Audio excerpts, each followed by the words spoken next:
Welcome to ECNTRADE Daily Video.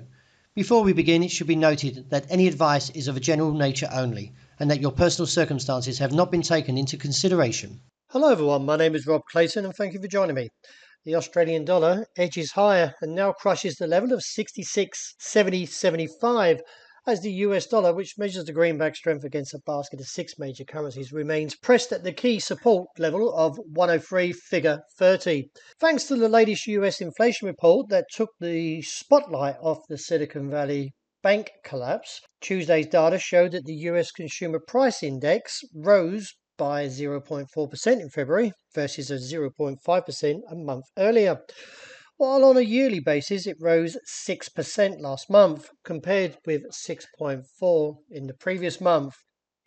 Looking ahead, Australian dollar still remains somewhat in a whipsaw price action as we now wait for the unemployment data, with the forecast expecting around 49,000 jobs added in February, while in January there was a layoff of 11,500 jobs, and the unemployment rate is expected to drop to 3.6% from the previous 3.7%.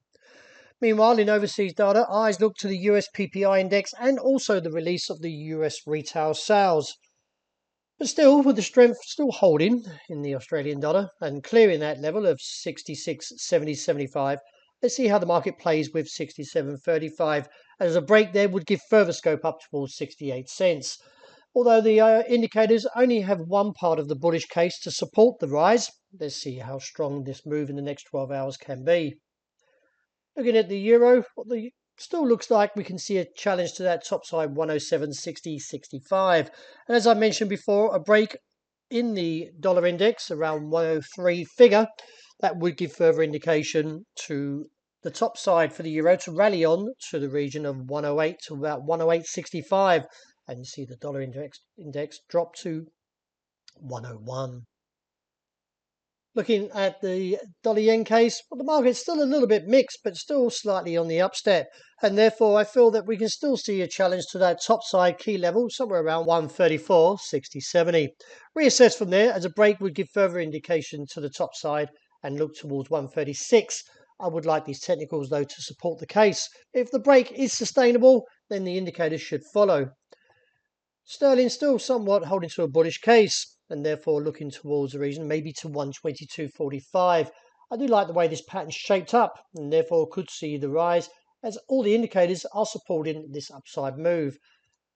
A little bit weaker in gold, as the topside challenge of 1,914 was rejected, and now finding resistance there, may see a pause to the recent rally that we've witnessed, and maybe a pullback towards the region of 1,896, and reassess from that region, as a break from 1,896 would give further scope to the downside and look towards the region of 1,884. The oil outlook, well, the market crushed the level of 72.50 and therefore exposes the region of $68 a barrel.